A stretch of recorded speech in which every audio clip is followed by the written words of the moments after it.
Right, Ed Mariziak here, East Toronto living. And I'm actually starting, yes, this is my pad here. We're starting from my house here.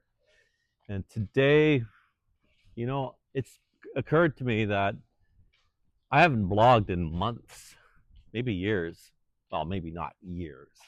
But anyway, months for sure. Probably 6, 7 months. I haven't done a blog about an area. And what better area to start blogging about or restarting is my own area, Leslieville. This is where I live. House back there, where I live, where I work, where I sell. This is it. So if you want to learn more about Leslieville, and we're going to get into some stats and talk a little bit about the market, and we're going to show a couple of houses as well, just real quickly, but mostly places that I've featured before. Stay tuned. Before we continue, if you all can do me a big favor, if you can please like, subscribe, share. If you subscribe if you haven't already, share the video, leave a comment. It would mean the world to me. It really does. It really helps the channel grow. And the last video did so well. And also, if you have any questions about real estate, you want to thinking about buying or selling or investing, got any questions on it, message me, call me, send me a text, send me a carrier pigeon, whatever your preferred method of communication is. Let's talk. Let's meet for coffee. We're gonna check out a coffee really soon. We're gonna check one out here. So we're gonna go buy it, and I'll show it to you. This is where I meet a lot of folks like you. So that'd be great. That'd mean the world to me. And as a result, actually, you know what? Thanks to a lot of you, we've been meeting up. We've been meeting up for coffee. We've been talking. Now I'm out showing property to a lot of folks like yourselves, which leads me to the next thing. It's kind of bittersweet. It's bittersweet because I've been doing 2 videos a week. Now I have to go back down to 1 video a week. Sadly, I've just been getting too busy. I've been taking people out. We've been meeting people to list their homes, and we're gonna get a couple of them up and running pretty soon. So we'll start doing more videos on that. So yeah, I had to reduce to once a week, because I'm just, thanks to a lot of you, I'm getting busy. And I've been doing other things to acquire my business. Let's not give the video all the credit, the channel all the credit, but certainly a lot of you have been reaching out. I'm very grateful. And hey, don't forget the area that I live, because I probably sold the most real estate right here in Leslieville. I mean, I've mentioned many times before, I've sold all over. I've sold in, I think, 14 different cities. London, Windsor, Vaughan, King, Oshawa, Bowmanville, um, Collingwood, Mississauga, Newmarket. Anyway, that's not important. But this is the area that I've done the most business in, and this is where I like to do the most business in, at least for now, until we move. So anyway, let's talk about Leslieville. As it happens, here's Riverdale Collegiate. Incidentally, Riverdale is the next area over. Another area that I have sold lots of real estate. I have sold lots of real estate in Riverdale as well. But this is Riverdale Collegiate High School, very close to my home. I hear good things. Good school. What can I say? It's a high school. But yeah, for the most part, I think it's a pretty decent high school. Okay, so I meet a lot of you folks for coffee, and where I like to meet is right over here, Sprouty. I've come to know the owner very well, and what I like about this place just is that they've got a lot of non-allergic, vegan, gluten-free alternatives, lots of them. So, if you have any allergies or any, restrictions on your diet, that's the place I like to take people. And it is delicious. The coffee is probably some of the best coffee in the city. And they got good eats there. This is Joe. We're on the corner of Jones and Gerard. Gonna check out a house here. And I'm gonna show it to you momentarily. We're gonna talk about it a little bit, just a bit. But I featured it in another video.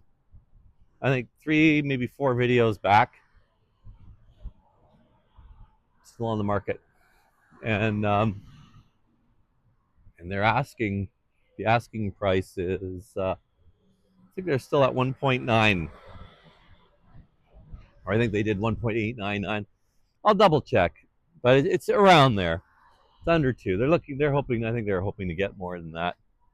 Now I've talked about it, and they did a really fabulous job on the upgrades. Oh, what's going on here? Could they be taking out some of the staging? What do you think, eh? Hope that's not it. Well, we're about to find out. Well, here it is, folks. 32 Endine. I have full permission by the listing agent to talk about this property because we shot a video about it before. Now they want 1.9 mil. Now I've spoken about this before. I don't want to go into too much detail because you can always watch that video and see the full story. It's a little high in price, in my opinion. Because here's the thing: this area isn't a $2 million home area. I think that's what it is. You can't put a $2 million or $2.5 million home in a $1.3, $1.6 million. It's not even that, $1.4 million area. That's kind of the opposite of what you want to be doing. I mean, as an investor, for when you're buying or pricing real estate, you gotta kind of be, cognizant of the fact that, if a home is listed very high, I mean, you got to wonder, is it one of those properties where they over renovated and overbuilt it, and they're expecting to get an overprice? I mean, this isn't that kind of market anymore. So, I mean, they sunk a ton of money into that place back there. But again, what kind of home is it? Does the area support the price that they're asking? Even if they did, 600,000 or 700,000 in upgrades, it's still, the buyer is going to be looking at the area. They're going to be looking at other homes that have sold on the market, and they're going to try to find similarities on the solds, and that's how they're gonna come about their price. But it's a beautiful property. I mean, check out the video. It really is a stunning. That they did an amazing job. There were a couple little things there that were a little suspect. Some code issues, but every home in the GTA has got probably 6 or 7 or more code violations. So this is not news. Okay, so we're actually on the south side of Gerard here. There's the school, and there's Sprouty, and of course there's Chula, a really good Mexican restaurant. I can't tell you how many times I've been there. As some of you might know, I have an affinity for Mexico. I was married in Mexico, not to a Mexican, but we were married in Mexico, and we certainly travel there as much as we can. But yeah, great restaurant. There's another Mexican restaurant here, Los Cantaritos. We're gonna go by there in a moment. Of course, the Fusion. Hey, if you want a cheap burger, a pretty decent cheap burger, that's the place. Got a little Vietnamese corner store here. Here's a little pro tip here, whatever you want to call it. They have $5 sandwiches. If you have, they take, oh, they have $5 sandwiches. You need cash though, but you want a nice little sandwich, and, have a little snack, something, reasonably healthy, not too much processing. They've got the sandwich and $1 for drinks. Okay. Another good coffee place, Deneen. Went there. There's also that's I think it's called the Dive Shop. It's a bar. It's not a dive shop. It's the Dive Shop. Good food, good drinks, really good drinks. All right. So I think we've had a couple work parties there, work parties that I actually organized. And okay, now I'm gonna just point the camera over here. Let's just get a little closer. We're just coming up on Los Cantaritos. Very very good Mexican restaurant. Actually, I'm starting to like it better than Chula. It is a bit cheaper, and the food is authentic. Okay, um, okay. So, oh well, someone's speaking Spanish there, I think. Okay, there it is, Los Cantaritos. It's right over here, and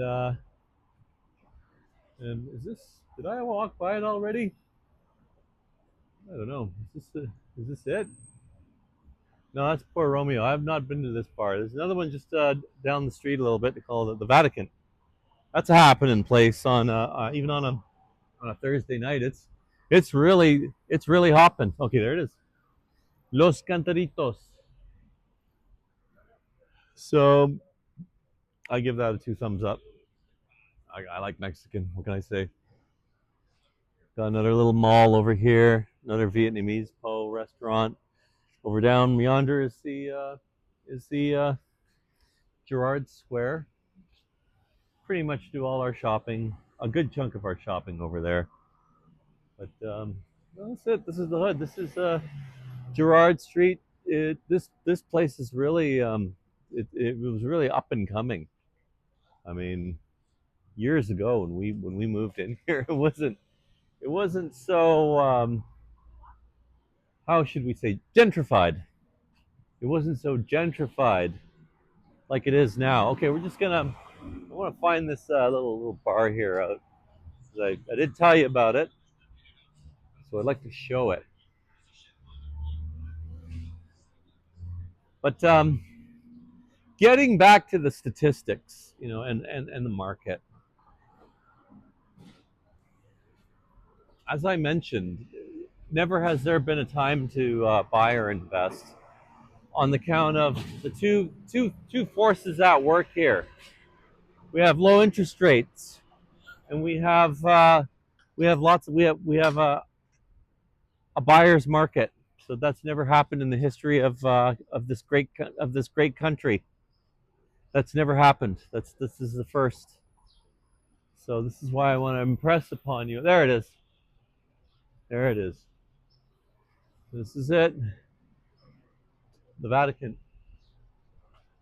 So obviously closed right now. We're in the afternoon, but very hopping place in the evening. Good drinks, good fun.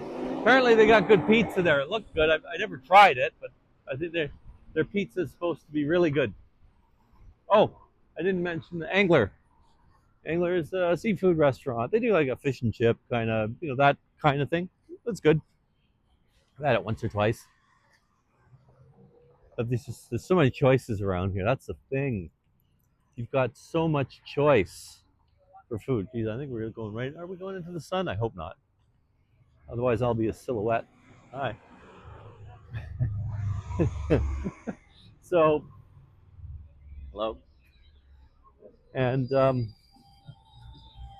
getting back to the market. And oh, here we go. My screen. I actually got sunscreen on my bald head.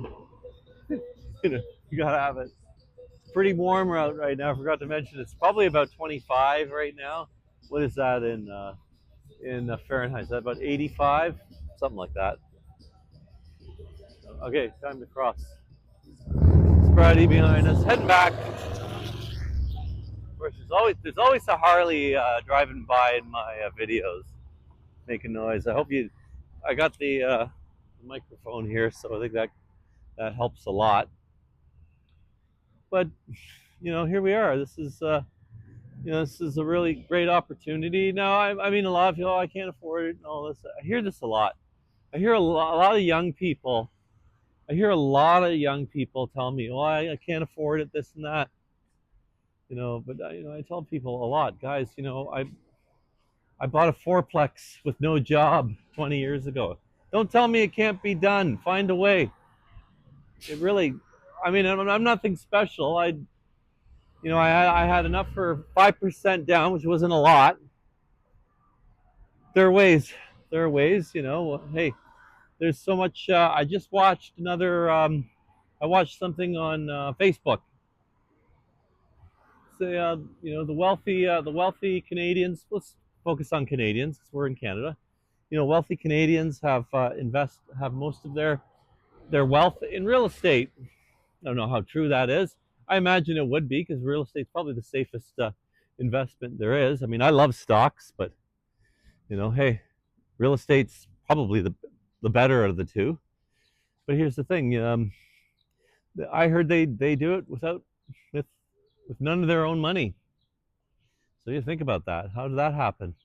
I mean, obviously the bank is the one way they would do it, but there's other ways. I mean, there's private money, there's B lenders, there's options, just to straight up, yeah, private money, borrow, borrow a straight up loan. Love to sit down and talk with you, and we can work out a plan. Sometimes you're a year away. You hear this phrase quite a lot, that Scotiabank is you're richer than you think.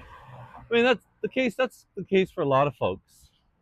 I'll wager that probably about 15 to 30% of Canadians probably richer than they think. They have more access to money than they realize, because they probably have a ton of equity in their home. They don't realize you can tap into that, or you can get a line of credit through your bank.